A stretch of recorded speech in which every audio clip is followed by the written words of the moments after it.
It's time for Mac Geek Gab, and listener Darrin brings us our quick tip of the week with you can set an auto buy on Amazon. I find it's easiest in the Amazon app. You go to the page for the item and then tap on Rufus. That's the Ask a Question bot. Then type in auto buy. Then you can set up what price you're willing to pay, like set the lowest price in the last 30 days. And it will auto buy the item for you without you having to keep going back and check on the price. Yeah. More tips like this, plus your questions answered today on Mac Geek Gab 11/18 for Monday, December 1st, 2025. Huh. I don't know why the music's not playing. Let me see if I try that again. Here it is. Woohoo! Love that tip, though.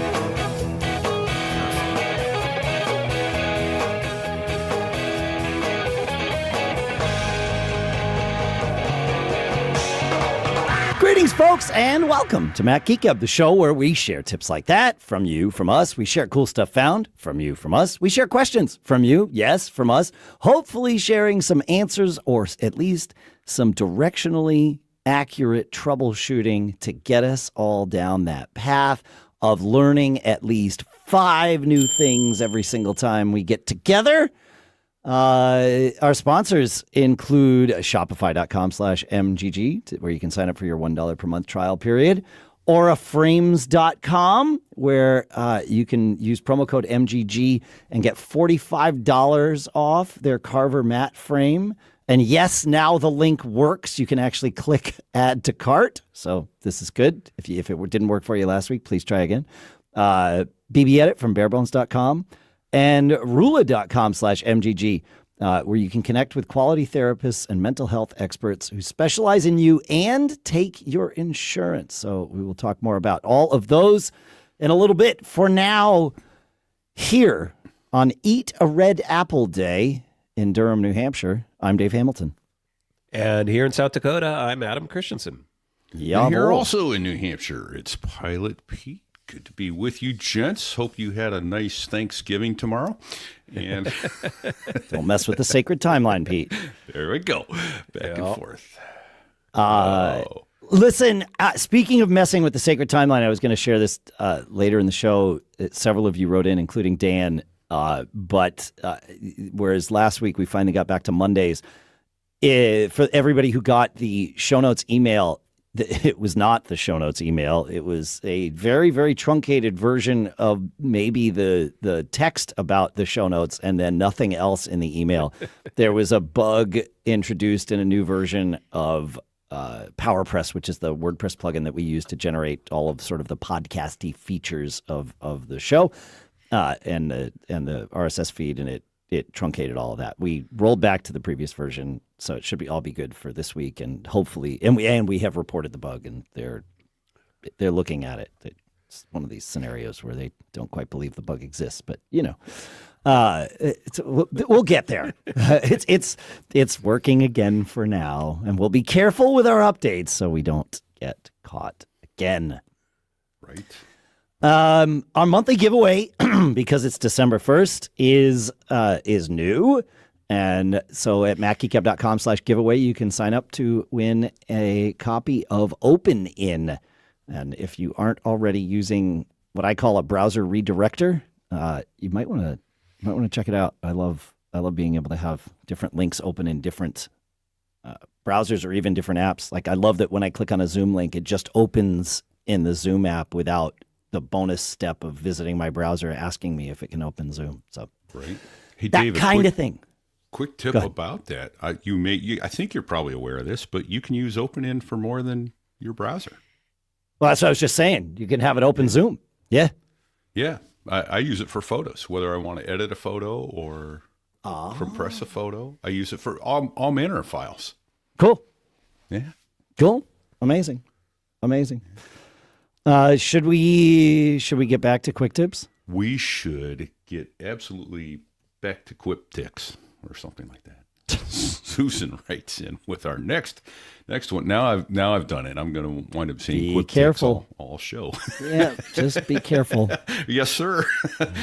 Susan writes in, aloha. I was catching up on episode 1114, and I heard was with interest that Dave say that there was a setting that he had turned off that was automatically turned on when he switched to iOS 26.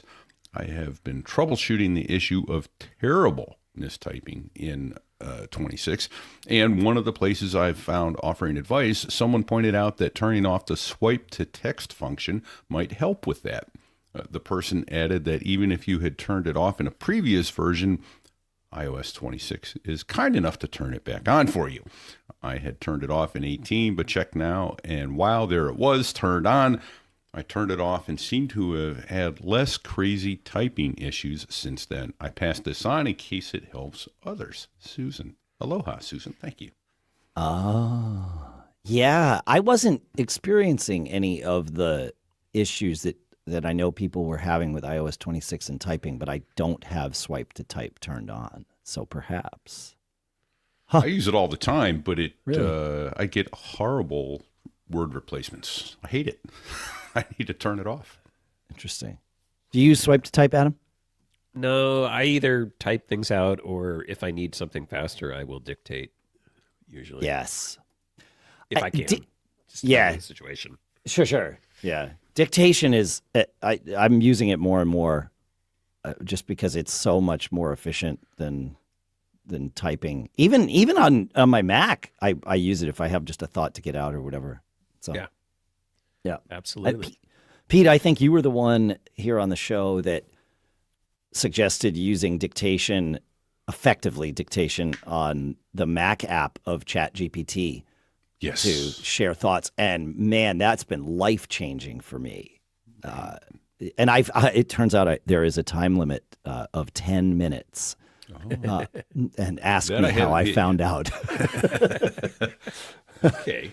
Well, what I like to do with it is if I'm starting a project or something, I just want to give it as much context as possible, right? Because as we've learned with the current state of LLMs, the more specific data we provide it, the better it is at giving us, an answer that is relevant to whatever we're looking for, right? It can't read our minds, and while it certainly has the entirety of the internet in there, it doesn't always have the right context for what we want. So giving it more is great.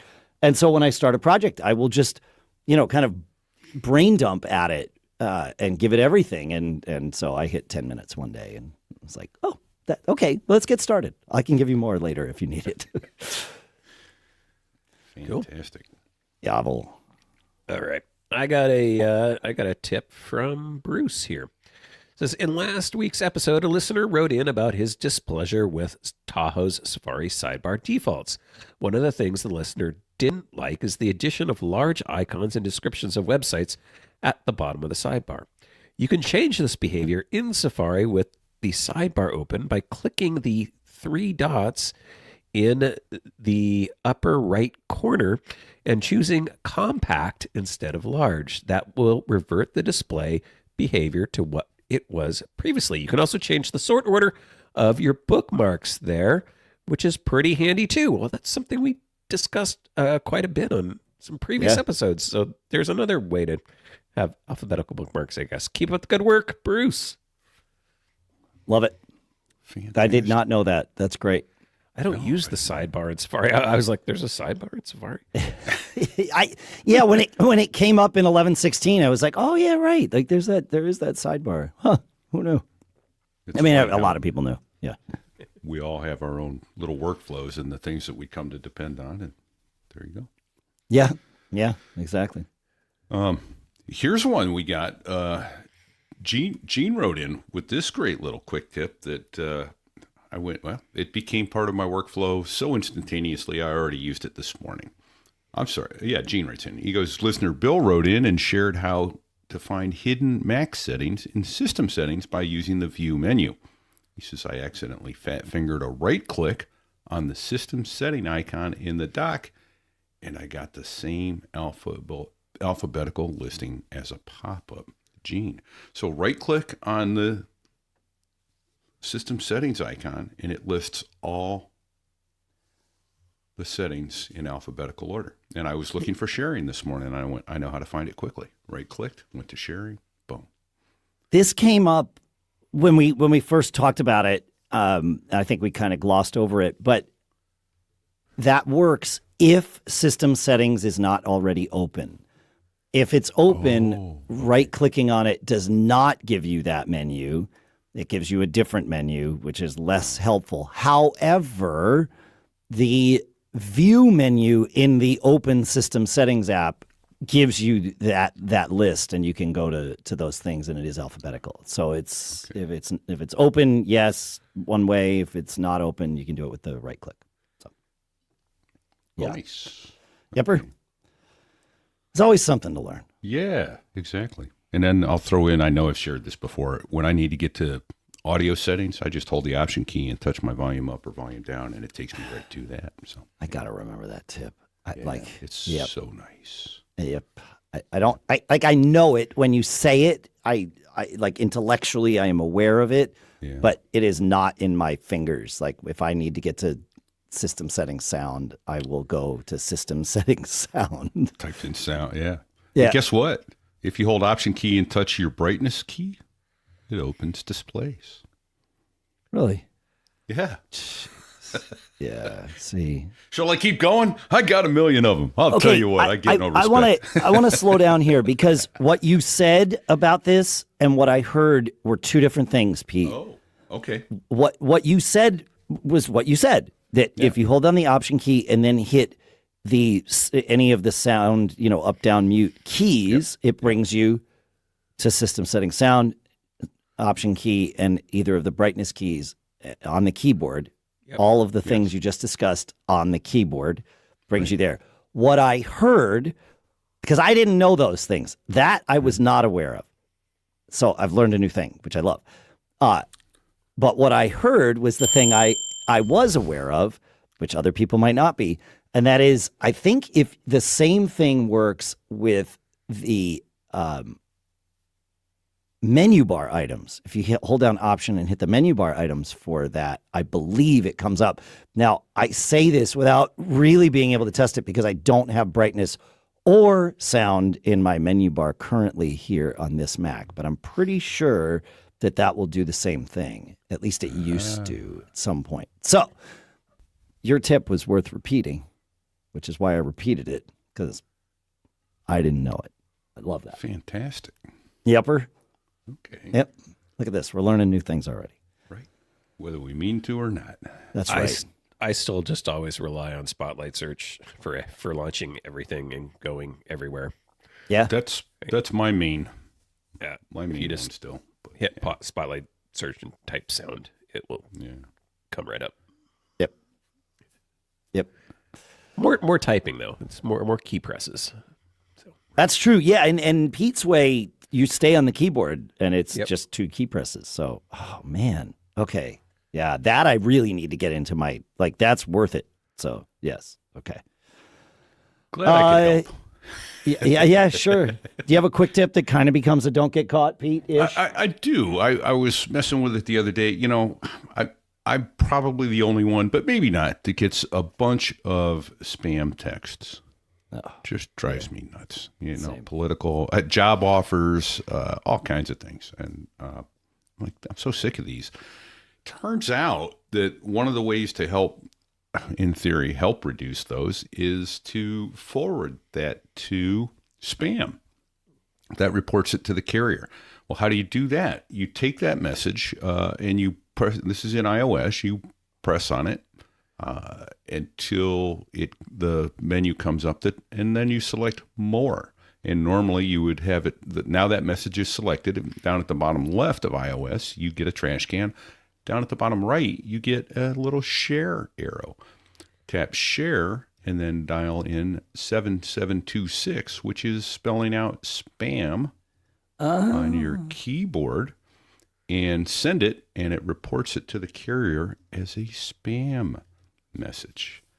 I used to also block those numbers, but I read, don't bother blocking it because they're spoofing numbers and it rarely rarely use the same one twice. Interesting. Yeah. Okay, so you could, if you don't want to have to remember 7726, and since it's not showing us the phone keypad with the numbers on it, you could create a contact record named like report spam or spam reporting or something, spam carrier. Because so this reports it to your carrier in theory. Right. And somehow, I don't know how, if they must be able to grab that number or something like that, or maybe heuristically, if enough people start reporting that exact same message, they're able to trace from whence it came. And a lot of them are asking you to click a link to go to somewhere. So, at the very least, they can then start filtering based on content. Again, depending on what the carrier actually does. But I like this. Huh. Cool. Amazing. I know I thanked a few of our sponsors for CES last week, and we have the full slate of them because we limit it to 5 so that it's not like crazy and so that everybody gets real good exposure. But our CES sponsors for 2026 are, as mentioned initially, BusyCal, Eero, Ecamm, MacPaw, and CCC Backup. So one more thing to add on Pete's thing, just FYI, because I use this feature all the time and I was curious, so I did some quick Googling. So I usually delete it, right? And then use that delete report junk option. Yeah. There's something. Don't get caught by that, Pete. Sounded more like Halloween than Thanksgiving. Yeah, exactly. No, it was my A10. The cannon just went off by accident. All right. But when you use the delete and report junk, I was curious. I know that reports it to Apple. Would that also report it to your carrier? So I did some quick Googling, and there's a support article I'll put in the show notes that talks about that feature. And the answer is maybe. It says when you use iMessage, you can report spam messages to Apple. Depending on your carrier and country or region, reporting spam you receive with SMS, MMS, or RCS shares this information with your carrier and its affiliates. So you may, if you're using that feature, already be doing this. I thought it was reporting it to the carrier, not Apple. And then there's a link to an article that talks about which carriers support which features. And then you could look for your carrier. So I'll put the link to this article in the show notes. And then you can click. There's a wireless carrier support and features for iPhone link in that article that you can follow to see if your carrier supports reporting spam messages. Huh. Thanks for finding that. I thought that was to the carrier. It turns out it's to Apple. Okay. Well, it's to Apple and potentially the carrier. Right. Yeah. Yep. So let me add this link in. Interesting. Huh.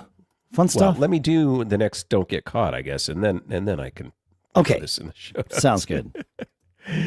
So Todd has a "Don't Get Caught." He says, "I heard that Vizio takes screenshots of your TV and sells the data. Looks like it actually collects highly granular data about what appears on your screen, which they have sold to third parties. We can now opt out of much of this tracking, although certain smart features may remain tied to data collection. Or connect an Apple TV to your TV and only connect the TV to the internet when it needs an OS update. Treat the TV like a monitor." I think he means not a monitor, like it's monitoring you. Well, no, maybe. Oh, yeah. Yes. Oh, yeah. No, he means both, probably. I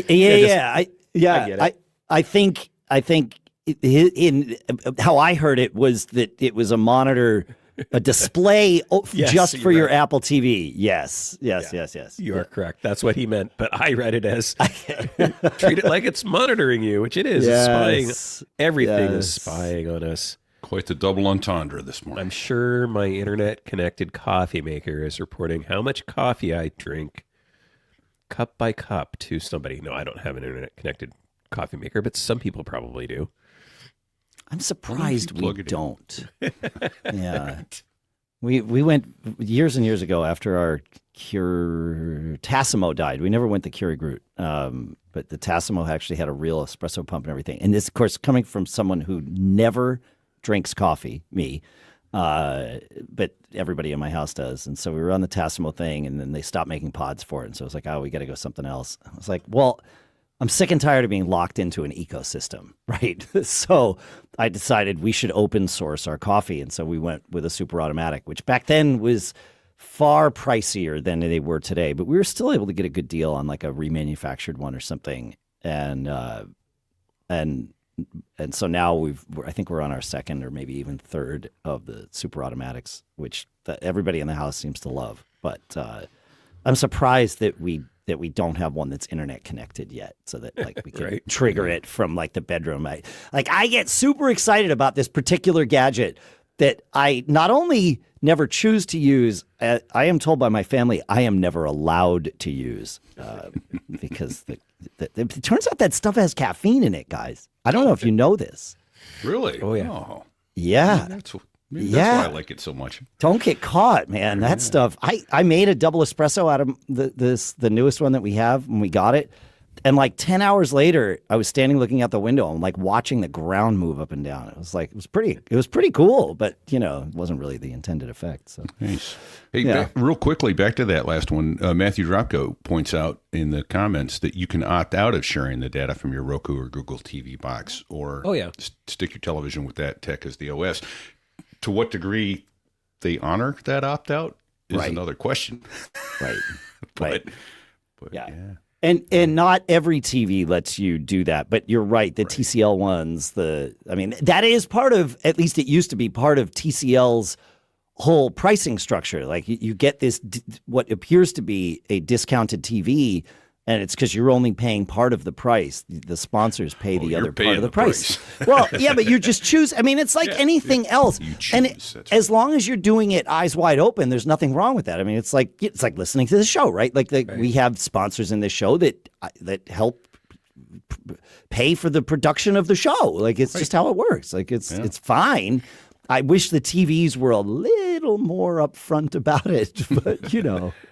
Oh well. Oh yeah, believe it or not, there's a reason why, you know, I looked at I was looking for puzzles, you know, the other day on, I forget which browser or which device, and now every social media app that I have is showing me those same puzzles. Interesting how that happened. It's amazing. Yeah. Just how it is. I know. All right. Do we have more of this don't get caught stuff here? I think Yes, we do. I think you've got one Oh yeah, left, because we already right? covered that. I already at covered the top of damn show. thing. Yes, sorry. So this one happened to me actually as I was prepping last night, notes and stuff for the show. So I was sitting here on my laptop trying to answer emails, and I'm trying to type, and I get to kind of the middle section of my keyboard, so U, I, O, H, J, K, that kind of area. Yeah. And none of those letters will type. They just would not type. And I'm going into different apps. I tried rebooting my machine. I tried all kinds of things. And I'm thinking like, oh no, am I getting like battery swelling? Like, you know, because I've had that happen in the past where my battery swelled and it was pushing up on the keyboard in a way that was affecting the key presses, and I'm like starting to panic. And then I don't know how. Oh, when I rebooted. So I rebooted, and a little window came up on my thing, and it said mouse keys on. And I went, how did that happen? Well, turns out by default, there is a shortcut for activating mouse keys, which is a feature, accessibility feature, that allows the pointer to be controlled using keyboard keys or your number pad. So if you go into in your system settings, pointer control, you'll see mouse keys. And if you hit the little info icon on that on your Mac, there's an option that says, press the option key 5 times to toggle mouse keys. Somehow I had hit my option key 5 times and accidentally toggled mouse keys and did not notice that it was on. So you can turn that. So you can turn that shortcut off, which I'm probably going to do. I think I had turned it on one time because I was using it for some Minecraft away from keyboard mining or something like that. I can't remember. But I'm going to turn that off because I don't ever use mouse keys, but I think it's on, I think that option is on by default, maybe. But if you run into this problem, check your mouse. You didn't accidentally activate an accessibility feature like mouse keys. It's just worth knowing 5 presses of the option key. Like getting out of it is more important than knowing how to get into it, unless you're using it all the time. Yeah. Huh. Yeah. Maybe you had too much caffeine before you hit the option key. I don't know, or the cat walked across the keyboard, or which happens, the cat was hanging out. So like somehow, or maybe I just held it down. I don't know if holding it down, because I probably have key repeat on. So maybe just even holding it down would do it. I don't know. I'm not going to test. It shouldn't. Like, I think it is. I think I've messed with this before. It is 5 times. Okay. So I just turned the feature off because I never need to activate mouse keys. Right. Yeah. All right. There you go. Well, all right. For those that want to know, that's how pilots turn on the lighting at non-controlled airport. 5 key presses on the common frequency. That's right. The lights. Yep. Yeah. All right. Well, that's an easy way for you to remember, Pete. 5. Yeah, 5. That's right. That helps. That helps exactly all the people that are you. No, right. Not just like. There's a couple other pilots out there, but they probably already know that because they're pilots. Yeah. But like now you can relate it to the option key, and now like you'll remember like that. Okay, mouse keys. Night lights. I don't know. Yeah. Boring night across the middle of the country in the middle of the night. You dial up 122.7 or 122.8, key the mic 5 times, and watch all the little airports light up. Because I'm bored. Yeah, actually, that's gotta be kind of cool to watch that happen. I never thought about that. There's one there. There's one there. They're over there. Yeah. I mean, and I guess if you run into trouble, that's a nice way to make sure you know where you are. So, go. All right. We have some questions to answer. We hopefully have some cool stuff found to get to. And, of course, we love to talk about our sponsors. And, let's face it, finding the perfect holiday gift, it's tough, right? But when you want to win the gifting game without overthinking it, our sponsor, Aura Frames, makes it ridiculously easy. I recently set up my first Aura frame, and I'm super impressed. Not just with the display quality, but I am impressed with that. I also am impressed with just how simple it was, A, to get it set up, and B, to start sharing photos to it. It's one of the easiest frames I've ever used, like easier than setting up your router simple, right? We talk about tech that works here on Mac Geek Gab all the time, and Aura Frames is it. Instant photo sharing, remote updates, a gorgeous frame, and no social media required. This is the easiest gift you'll give this year, and you'll look like a hero. You can even have it preloaded with photos for your recipient. Don't get caught without a great gift. For a limited time, save on the perfect gift by visiting auraframes.com to get $35 off Aura's best-selling Carver Mat frames. Named number 1 by Wirecutter, by the way, by using promo code MGG at checkout. That's AURA frames.com, promo code MGG. The deal is exclusive to our listeners, and frames sell out quickly, so order yours now to get it in time for the holidays. Support the show by mentioning us at checkout, please. Terms and conditions apply, and our thanks to Aura Frames for sponsoring this episode. And when I set up merch for one of my other businesses, I used Shopify. And candidly, it's super easy. The design templates let me get something up and running quickly. Like, we made a decision to do it at 2 p.m. and by 5 p.m. we were up and running. The built-in marketing tools can help you spread the word, and their checkout, that famous purple Shop Pay button, makes it seamless for customers to just buy. It's no wonder Shopify powers 10% of all e-commerce in the U.S. If you've got something to sell, Shopify has the tools to make it happen without you getting buried in any tech headaches. And remember, here at Mac Geek Gab, we don't get caught. Turn your big business idea into ka-ching with Shopify on your side. Sign up for your $1 per month trial and start selling today at shopify.com/MGG.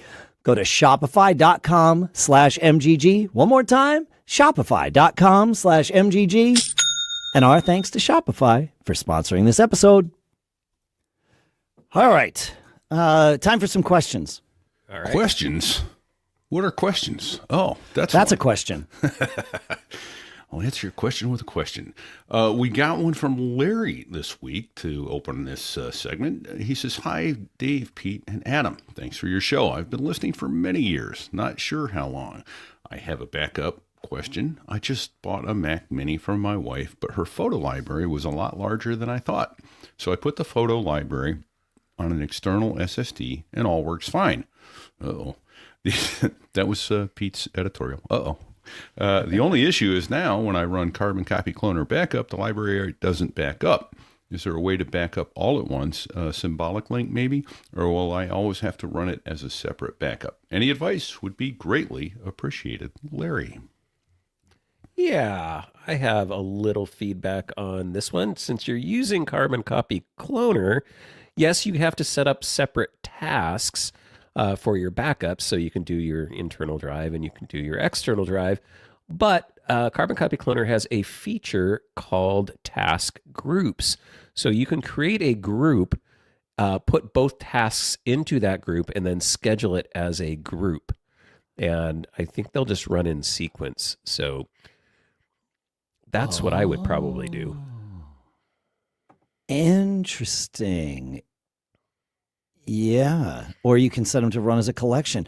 This is fascinating. I've always done this. I didn't know about this. I have always used CCC Backup's feature of, I think it's in the advanced section of each of your backup tasks.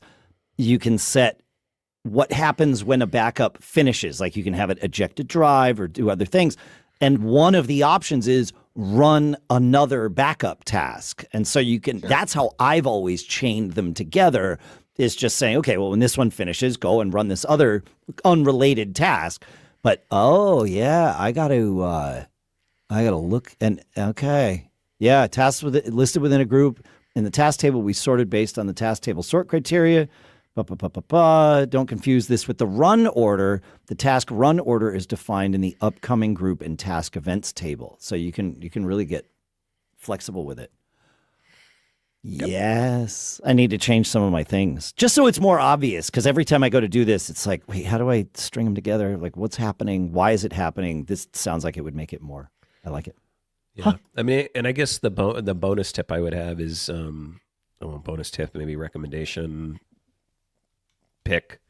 I use Backblaze as well, which when you buy Backblaze, you can back up your Mac and all of your connected drives, network drives, all that stuff. So, yeah, that too. Right. Yep. Love it. Love it. Love it. Good. All right. You got anything to add to that one, Pete, or shall we move on? No, I don't. That's I hadn't thought of doing it that way. Yeah. It's good. Want something new? Am I up next or is Pete up next? You're up next. That's what I thought. Okay, just making sure. Yavel. Something from which one? Now new listener Allison's. How much do you believe in Tailscale?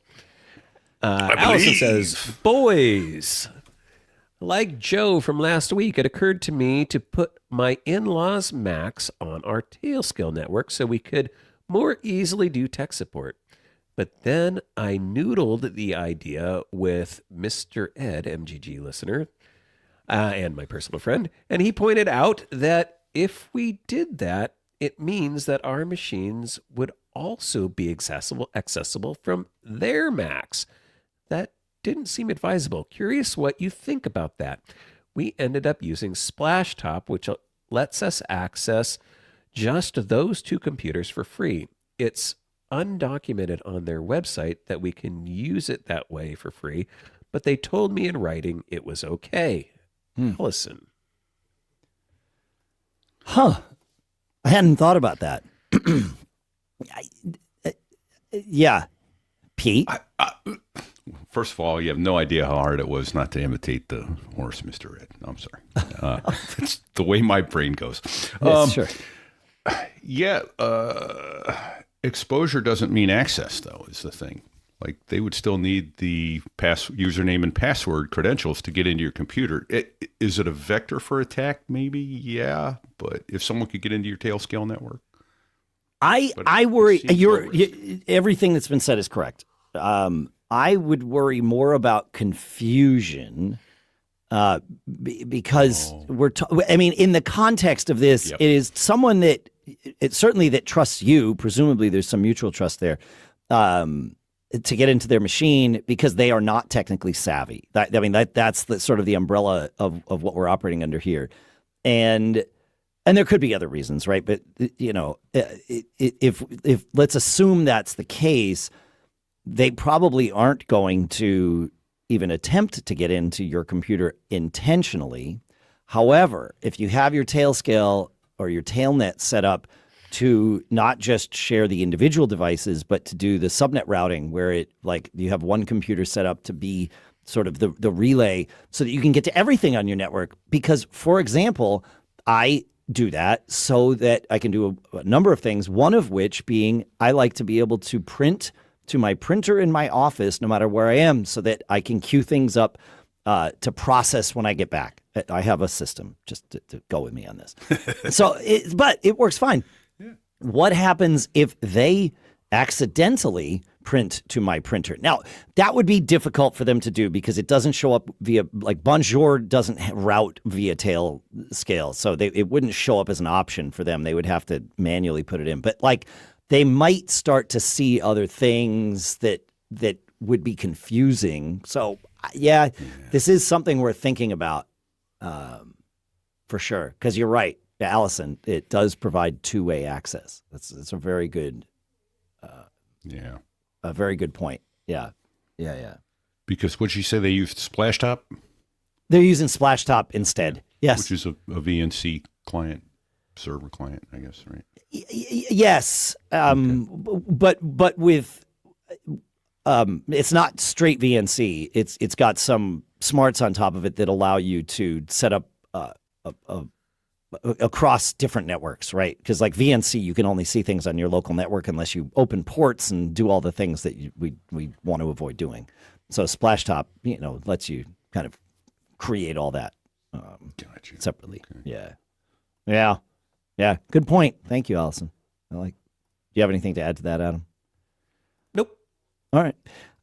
In last week's episode, we were talking about a couple of ideas for archiving off the reducing the amount of storage taken up by keeping all of our messages on our Macs, right? And the storage, by and large, is consumed by the media inside our messages, not by the text of the messages themselves. But so we looked at that and we headed down that path. And one of the suggestions was to use, I think it was you that suggested it, Adam, the Apple data export. I looked into the Apple data export, and it turns out that messages are specifically not included when you do that export because, as Apple says astutely, your messages are encrypted on your device and can't be accessed by anyone without your device passcode.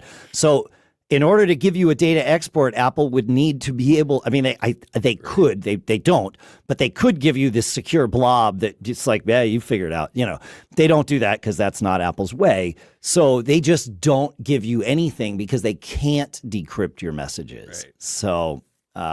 So we are back to iMazing being the archive or the photos thing. But I want to add an asterisk to that I thought about too. Because I still am standing on this precipice. I'm archiving off all the media in the way I described last week, using Carbon Copy Cloner to go into that secret photos library, not so secret, and get all the media. So I have all the media archived.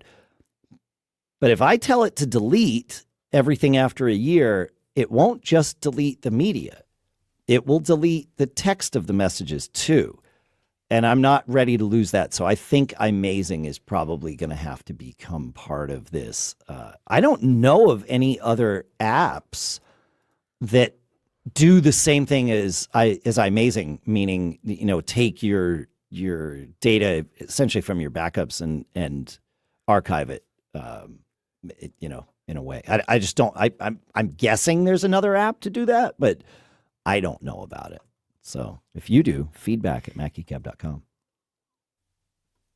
No, you heard him. Geekgab.com, Dave? Yeah, that's right. That's what he said. Feedback at macgeekgab.com. And I see the wheels turning, Adam. No, so I was trying to think because I know there's like iMazing can get into your backup. I'm wondering, there used to be other tools for kind of getting into your iOS backups, and I don't want to speak out of turn because last time I kind of did, and it makes sense. I forgot about messages being end-to-end encrypted, so obviously Apple doesn't have access to them. But I'm fairly certain, at least back in the day, I don't know if it's still the case, that a lot of the data that is stored on your device is in SQLite databases. Right. So I'm wondering if there's a way to get into the messages in your backup. And there's definitely tools for reading SQLite databases. Like I use a little app called Base. Now, is the data encrypted in there? I don't know. That's another question. So like there could be some exploring that could be done to kind of see what is or is not possible. So like, could you write something yourself? I guess is what I'm getting at. Could you build a script or something to go into that database and extract that data for you? And you wouldn't even have to do that in your iPhone backup. I mean, the data is there on your Mac. Yeah. Oh, true. Yeah. It should be.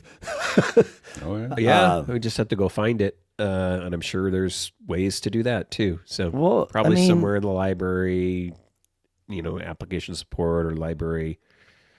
Well, I happen to have messages open on my Mac. So what happens if I look in open files and ports in Activity Monitor to see what files it's looking at? Is there a SQLite table? And of course, this is a huge list of things. It's got my address book open. It's got my photos library open, of course, because we talked about that. I don't see. I mean, I'm I'm not looking at everything. Well, I mean, we could. I don't think there's anything. But no, I don't. Yeah, I'm not seeing anything. That seems like a way to break stuff, though. Getting into that. Well, of course it is. Sequel. Yeah. It says I also asked ChatGPT this. I sent that query to it while you were talking, and then I looked, and so it's come back up, and it claims that messages are stored in chat.db, which is stored in home library messages. So home library messages, chat.db. Right, and that is a SQLite database. Well, okay. Open it up and encrypt it, Adam. Tell us how it works. Well, so I don't have Base currently installed on this Mac, but I think it's in Setup. So I'll have to go do some digging and maybe report back. Or maybe there could be something here. I mean, you just make a copy of that before you start messing with it. Of course. I'll just open it. A horse is a horse, of course. Sorry, I couldn't resist. That was my fault. Bases and Setup. Yeah. Okay, so there's something here to this. This is TBD, folks. Like there might be. I'm surprised there's not like. That somebody hasn't built a third-party app to just do this because you have it's right there on your Mac. So, yeah, they don't want us breaking stuff. Well, but third parties, third parties think like us. Like it's like this is fine, huh? Yeah, right. Huh. All right, I have lots of ideas. Okay, let's should we move on? I mean, we should. Are we gonna? We should at this time. Okay. Yes, we are. Because we're moving on. Uncle Jamie writes in. He says, since updating my Macs to macOS 26, my network drives are not staying mounted very well. I use SMB shares from Synology. Anytime my Mac goes to sleep, I typically have to remount the shares. I'm having to connect to server a lot more now. I think it used to be that you put a share in the Finder sidebar. It would stay there indefinitely. That doesn't seem to work anymore. Anyone else seen this or know a fix? And yet another reason Pilot Pete is reluctant to go to Tahoe. Not the town. Yeah, Tahoe's nice. Adam, I know I know where your brain is. Do you want to answer this question from Uncle Jamie, or should I take a stab at it? No, I could answer this question. Hold on, this is the one from Uncle Jamie. Yes, it is. So this actually came from our Discord, so I didn't have to answer this one. MacGeekGab.com/Discord if you want to join our Discord community or participate with that. A lot of great folks over there. And Uncle Jamie had posted this there. And my spoon is too big responded and said, I am a big fan of Auto Mounter. And we'll have a link to it in the show notes at macOS.com. But Auto Mounter for macOS ensures your shares are always mounted when you need them. He says, I've never had good luck getting macOS to keep network shares mounted, even when I did the sidebar trick. So this is what's working for my spoon is too big, and I think Uncle Jamie reported back that it was working great for them as well. Yeah, I need to move to using Auto Mounter. My problem is I built an Apple script to do this years ago and triggered it with Keyboard Maestro, and like it's very convoluted, but it's fun. You know, it's like watch to see if this drive's not mounted, then go run this Apple script, and it brings it all back. Yeah. But like, I mean, Dave, why would I be looking at MySQL Lite databases when we're doing the show? That wasn't happening. Because I know how your brain works. because if you weren't looking at it, I would be. Like, I'm really tempted to fire up like Google Antigravity and just tell it to write this. By the way, I can't help it. We're going to jump to it. I mean, I already did it. I jumped us to a cool stuff found that SccrHallways mentioned in our Discord last week before the show. So Google came out with Antigravity, which is their agentic IDE in translated terms, that it is a place where you can write code that also, like an IDE is a full code development environment, a development environment. And this one has AI, Google's Gemini 3 built into it, and is extremely agentic, meaning that it will do all sorts of tasks for you. I pointed it at a code repo that I have, Adam, and said, okay, before we do anything, tell me what you think it does. And it did correctly. It also, and this it could not get from any comments in the code because there aren't any, it also told me why it thinks the code base exists, like what its general purpose is. And it was right about that. And then I told it, okay, I'm having trouble accessing this one type of URL. And what it did is it went out in the background and fired off some terminal sessions. It asked my permission first, fired off some terminal sessions to test all of those URLs in different ways and requesting them in different ways, and came up with, if we add this header to it, it's better. Can I go and update the code to do this and simplify some things because you have it sort of complex in there? And I told it yes, and it just did it. So agentic development, I canceled my Copilot subscription because that isn't agentic enough yet. But I'm sure it will be. Like, this isn't the only agentic thing. It's like there's agentic, meaning it goes and like does these tasks. It has a web browser built in. It can kind of do all of the stuff to do its research and also then write the code. But Claude Code does that. What's the other one everybody uses also does it. But Codex from OpenAI also does that. But yeah, it was game changing. Have you messed with it at all yet? No. Antigravity? No. Okay. No. Sorry, that was not on my radar. I probably should. I was having this conversation with a guitar player at band rehearsal the other night, who is a programmer by day, and I don't think AI is going to take people's jobs, programmers' jobs specifically, right away. because I think you still benefit from that engineering mindset and being able to like think about how the code should be written. And also it made some mistakes or it overlooked some things, as we all would, but me not having written the code, now I'm seeing it forest from the trees, and I could be like, hey, you made a thing. But I think it will take the jobs of anyone who is not using an AI assistant with which to code, because that, I think, in the next few years, if you're not skilled at using an AI assistant to code, you will not be able to get the next job.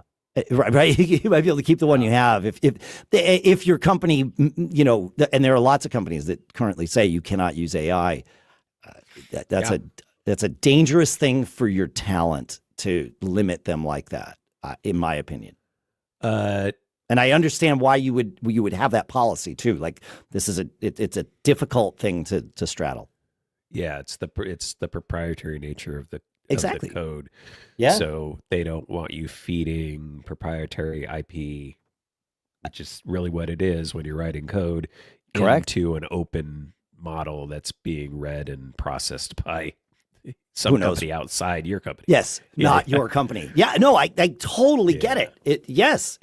It's all very good reasons, but it is going to stunt the growth of the developers that are working on it, because you're not able to just use this in your daily workflow, and then when the next job comes around, I think you lack that skill. Yeah, I think my company has handled it very well. We have a very set policy about what's allowed to be put into an AI and what's not. So it's sort of like, you can't put proprietary information in there, but like if I just need help with a JavaScript function or something like that, that's generic, I just can't put proprietary code in there. I have to put in some sort of generic code and be like, if I was using this function to do A, B, and C, how would I best do this? Or how can I optimize this? Or whatever I'm interacting with the AI for. But I can't take a piece of code that was written for a customer and just drop that into an AI. That is a very, very big no-no.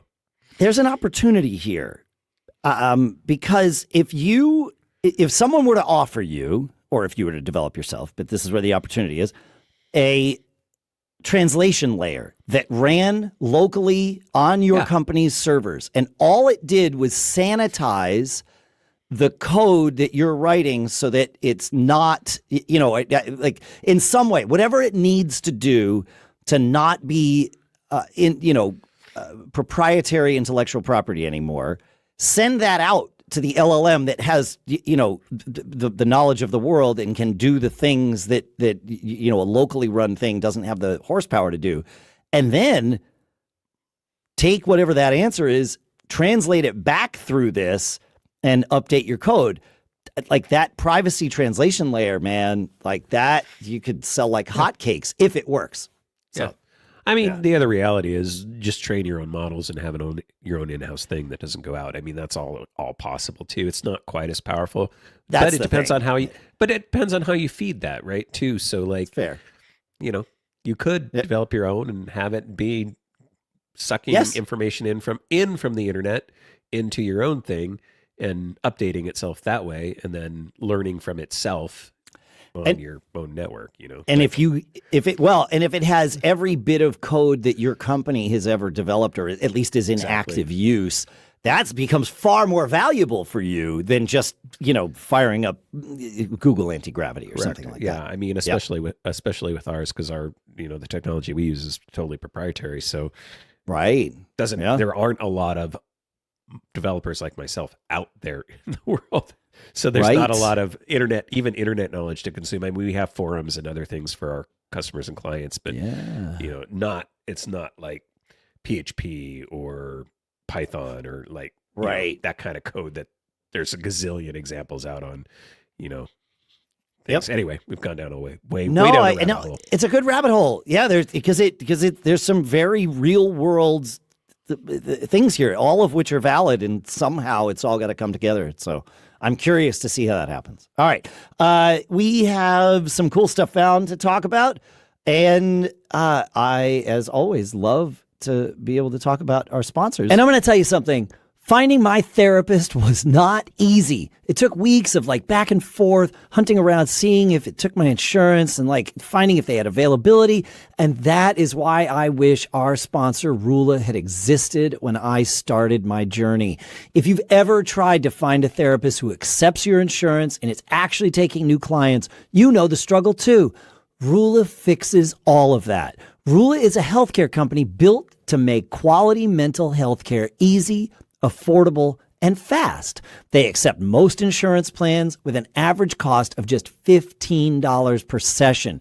You answer a few questions and they match you with licensed therapists who fit your needs. And you could be meeting with one as soon as tomorrow. And Rula isn't just affordable. They stick with you throughout your journey, making sure you get the best therapy and that you're making progress. With Rula, every provider is carefully vetted and chosen for their expertise. And you'll always know you're in the hands of quality providers who are dedicated to making real progress in your care. Thousands have already trusted Rula to support them on their journey towards improved mental health and overall well-being. Head on over to rula.com/MGG to get started today.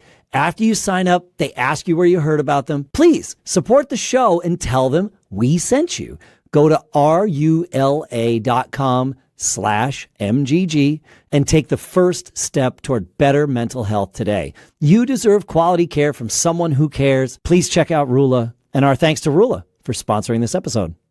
And if you work with text on your Mac, BBEdit 15.5 is an absolute must. This version builds on the already solid foundation. I mean, that's an understatement, right? With blazing fast performance, especially when handling big files or doing multi-file grep searches, find and replace. It's amazing.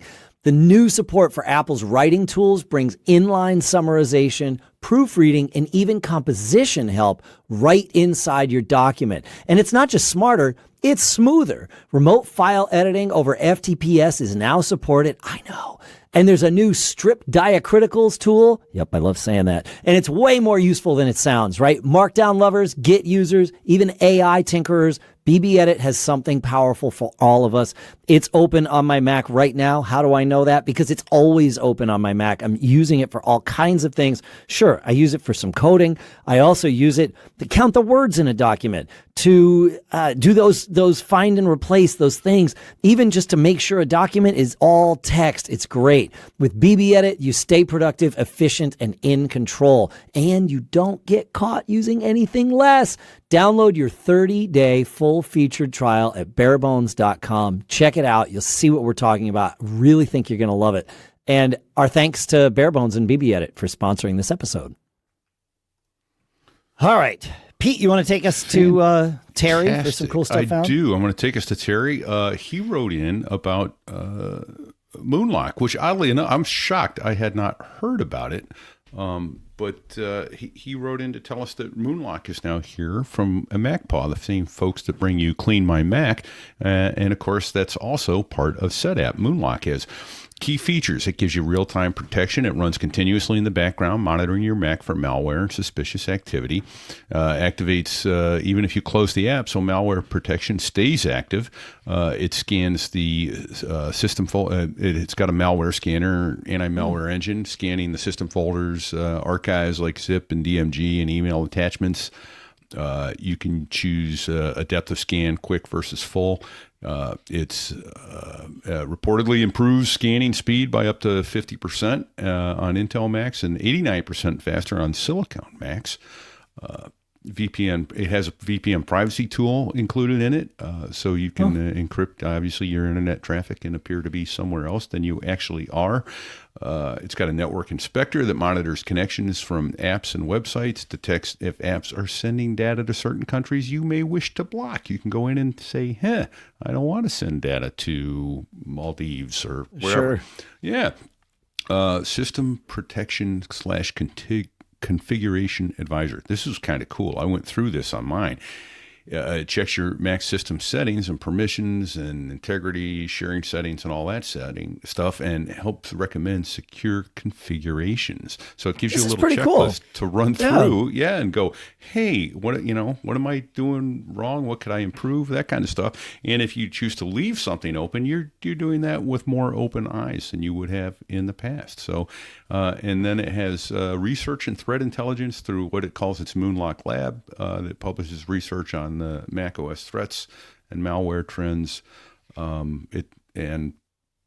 Interesting. Long this and short of it, is pretty it's a cool little security app. Yeah. Yeah. Interesting.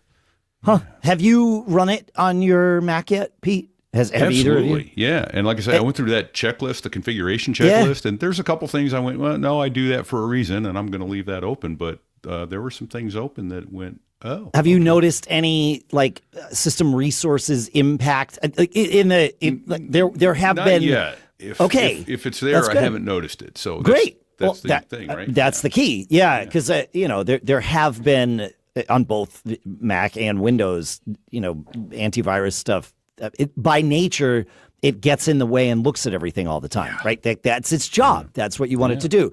And so the trick is doing that in a way that is transparent to you, and it sounds like it's transparent to you. So that's good. That's great. Sweet. Thanks, Terry. We talked about menu bar management stuff in a recent episode, and we had a couple of follow-ups about things that aren't bartender. You want to take us to the next one, Adam? Yeah. This one comes from, I'm assuming this is new listener Allison, but I think so. Yeah. Third-party apps, regarding third-party apps to manage menu bar items. I've been using Ice for about a year. Pretty capable equivalent to Bartender. It doesn't have the automation stuff, but lots of styling. I've never even heard of this one. Huh. It looks pretty nice. Yeah. Very similar. That's pretty cool. I like pretty apps. Yep. Simple, pretty. Jordan Baird makes it. I feel like Jordan Baird has made other apps that we have covered on the show here, but maybe not. Right? No, it seems like that's, well, maybe. Interesting. Fun. And the source code's available on GitHub, it looks like, which is, always nice to see that, it's open and all that good stuff. So, yep. Love it. You can even install it with Brew. Yeah. With Homebrew. Buy him a coffee. Yeah, exactly. Cool. On that topic, Greg in LA mentions another piece of software that will do something similar. He says, I also uninstalled Bartender. I found Vanilla. And he says, I bought the Pro version for $10. And he says, I was also looking for an app that I can trust that has a good privacy policy. And in their FAQ, it asked, does Vanilla store screenshots or anything of the sort? And it says, Vanilla does not store or transmit any of the screenshots that it uses. We use these screenshots to create a seamless blending effect between your icons and your menu bar. Yeah, so it's rebuilding your menu bar by actually taking screenshots and sort of redoing it that way and creating, I don't know. I don't know exactly what it does. But they need these things, some of them, not Ice necessarily, Vanilla and Bartender do use screenshots, and so that they answer no, they stay local. And Vanilla does not access or read any personal information. Screenshots are of your menu bar and your desktop image only. In fact, the screenshots are only of the top 50 pixels of your screen. Ah, that's good to know. Okay, cool. I would say use both of these, and then you'll have Vanilla Ice. Oh, man. Oh, no. Dude, did you just do that? Come on. Ice, baby. I love the video of Vanilla Ice explaining how his song is not copied from Queen's Under Pressure. There was a thing where he initially said that has all gone away, but he's like, oh no, we add one more beat to the whole thing and it changes it entirely. It's like, no, it's still the same. Boom, boom, boom, boom, boom, boom, So anyway, Yeah. Sorry, it had to be said. I couldn't believe. Yeah, it's right there. It's right there. Yeah, I know why you did what you did. Yep. Okay. at the risk of opening up more of those cans of worms, we do have more to share. Do you want to take us to Tap Forms to Mark M's cool stuff found about a Bento / FileMaker, really a Bento replacement? Adam, I think that was you. Oh, that's me. I've got I Tap think Forms so. Pro. Oh, I think so. I think I had assigned that to you. Well, you were the one that brought up missing Bento, so that's why. Yeah. I put. You want that me to on do you. Dave's while he's looking for that, or? Sure. Okay. Sure. Yeah. So, yes. The Dave Abides writes in with a Plex Universal Watch List and channels stream links. On a recent episode, they were discussing tracking TV shows on tvOS directly. I have not one but two solutions. You do have to manually mark shows watched, but you can get one big watch list across all services. Number one is Plex's Universal Watch List feature, and we'll put the link in the show notes for that. This is essentially Plex's version of Just Watch. On setup, you add all of your subscribed services in, and you can get a discovery page of what's happening across those services. Once you add items to the watch list and maybe mark where you've watched up to this point, they will show up in one big continue watching row under recommended. This list might be able to link directly to the content in the streaming app where it is located. It's supposed to work best in Apple, though I've had issues depending on the app, he says.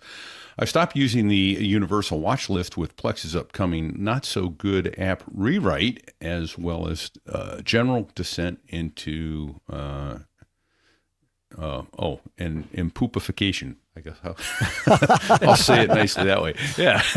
I no longer trust them with that data, he says. The second one he writes about is Streamlink files in Channels DVR and Infuse. Streamlinks look like normal media files, but they are really just text files that can deep link right into the content of other apps. Content should start immediately, well documented here, but more difficult to set up. But there's one very good automator I found, Streamlink Manager for Channels, and we'll put the link in for that as well. It's very nerdy and powerful, but not Mac native. It works with Docker, though. Again, you still have to manually mark each episode as watched, but it's a great solution for having one watch list when discussing what to watch next. Huh.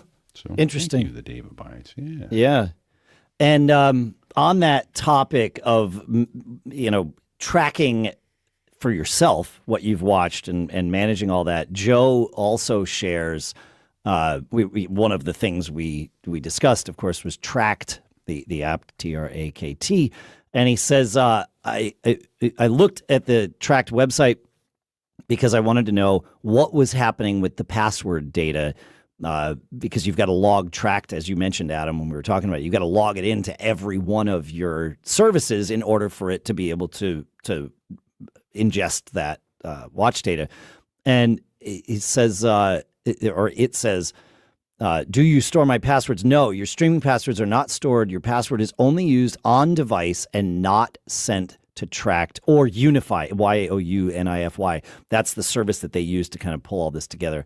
As a general rule, we also recommend turning on multi-factor authentication. Let me get that right. As a general rule, we also recommend turning on multi-factor authentication for all your streaming accounts for even added protection. So, your privacy is protected there if you're using Tracked. So, Yeah. Thank you for that, Joe. Again, I always point that out because, again, security is something that is personalized, right? So you need to make, like we were talking about earlier with the scanning software from MacPaw, any additional information you can have to make an informed decision, right? So yes, that company says in their own policy, we don't do this, right? But now you're opening a level of trust and you're saying, I trust them. And I'm not saying not to trust them. I'm just saying, like, you may make your decision differently based on that information. And you should have that information available to you. I would presume exactly the same thing, that they're doing the login, they're just storing a token or something like that so that it can re-log in and do what it needs to do, and they're not capturing that information. But you are entering it into a third-party app, right? Yes. So, like OpenEyes, like you're providing that information to a party that is not your streaming provider. at some point. And I Yes. like their tip about turning on two-factor, because then in theory you're protected, but still, again, people sometimes reuse passwords. There's a bunch of that stuff, Yeah. right? So just that's the only reason I bring this stuff up. It's not to scare people. It's to make sure that we're all being smart and informed and making informed choices when we're doing things. And technology. to our TV being a monitor Right. discussion, right? Like that, even without even without them having your password, they are syncing your watched data around, and so in theory, if someone got their hands on that, now they have more to say about what you do. So, yep. Yeah. I mean, again, I'll point out a similar thing. I have so many apps that need that sort of screen capture capability. We were talking about it with the menu bar app, right? Once you've allowed that app to capture screenshots, it's not just for that app. They can potentially capture screenshots at any point of anything that you're typing in. So I, am looking up a password in 1Password and It's showing right it there on my screen, right? Yep. So again, like that's why that system setting exists for which apps have screen sharing, and you can review that and turn it on and off and in your privacy on your Mac. And these are all things to think about, right? It's true. And Apple has additional protections. Like there's a lot of stuff going on. We're not going deep into it, but again, it's all goes into this. Make sure you're making informed decisions and trusting who you want to trust and not trusting who you don't want to trust and all that sort of stuff. So just general good rule of thumb. No, it's a really good rule of thumb. Yeah. And sharing that information with your non-tech savvy friends and family, probably, maybe that's a discussion you want to have. I know we're just past Thanksgiving, but maybe next Thanksgiving. Yeah, that's right. Yeah, or maybe over the holidays when you're with friends and family, your non-tech friends and family at Christmas is like, these are good things to share. Like, speaking of Thanksgiving, I guarantee we are recording this before Thanksgiving, so that's why there's a little bit of the sacred timeline being messed with here. But I am curious to hear how many, I know many of us will have had conversations about AI at the Thanksgiving table, right? Because there's a lot of people that don't quite understand it, and that creates interest and or fear or both, and all of that stuff. So I'm really curious to hear if there's anything notable that you heard or that you discussed with your extended family or friends or with whomever you spent your weekend. Let us know. Feedback at macgeekgab.com. I'd be really Some interested. of you may want to choose a safer topic like religion or politics, but Yeah, that's right. Yeah. That's all right, funny. I'm ready. Go ahead. If we want to do Yeah, that. let's do Mark M's thing here, and then I think that'll kind of wrap us up for the day. Yeah. All right. Yeah, just because we already teased it. And I did have it in here. I just didn't see it. This, again, another one that came from our Discord. Mark M. Wrote on the Discord, in show 1112, you all discussed the discontinuation of Bento and the capabilities of FileMaker. I'd like to suggest Tap Forms Pro as an excellent alternative. While it doesn't have the full power of FileMaker, it's more than capable for most personal small business database needs. It also supports scripting through JavaScript and its own API, and can even import existing Bento databases if you still have those. I don't think Bento's been around for a while, but Wow. dig out your archives, folks. I've used Tap Forms Pro to create databases for my coin collection with photos and inventory of my Apple products, including serial numbers and IMEIs, a food log, and several other projects. Highly recommended. So Tap Forms. Huh. And then there was a discussion. It looks like a couple people suggested some other things. Dom suggested Airtable, which I've heard of and is good. And then Brian 8944 threw in Panorama X database. So Yeah.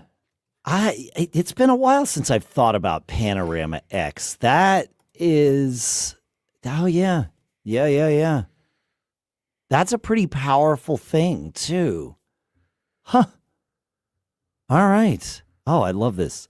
This is what I love about doing this show. Is we learn things, but also are reminded of things that maybe we aren't thinking about anymore. I love that. Well, And again, another plug for the Discord, macgeekgab.com/Discord. If you're not in there, it is a incredible community of very, very helpful people. As you can see, you ask a question or you're looking for a tip or a tool or something like that. You don't have to just get it from us. You can get it from our entire community. So yeah, hang out there, folks. It is a good place to hang out. I try to spend, these days I'm trying to spend more and more time there too. I'd gotten out of the habit, and I'm not proud to say that, but life's been a little nuts.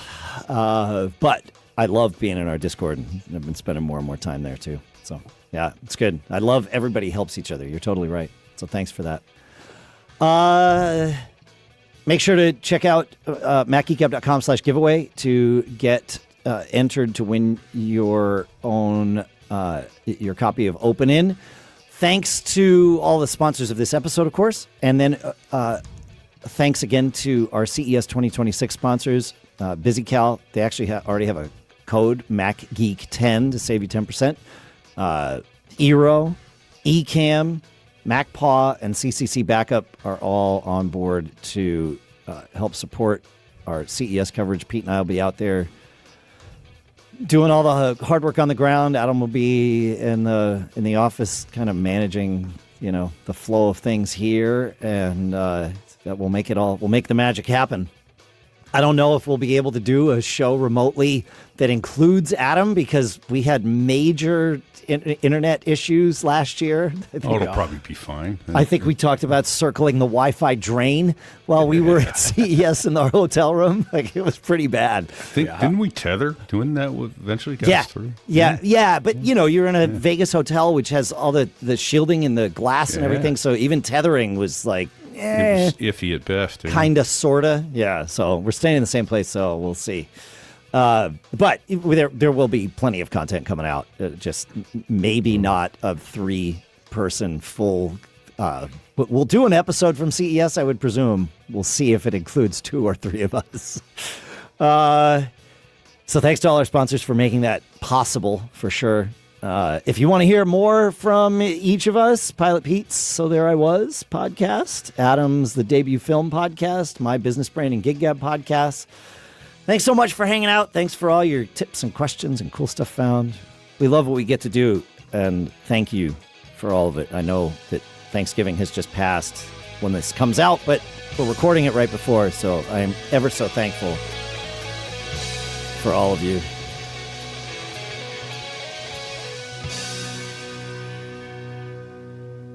Got anything to add there, Adam? Yeah. Don't get caught. Made on a Mac.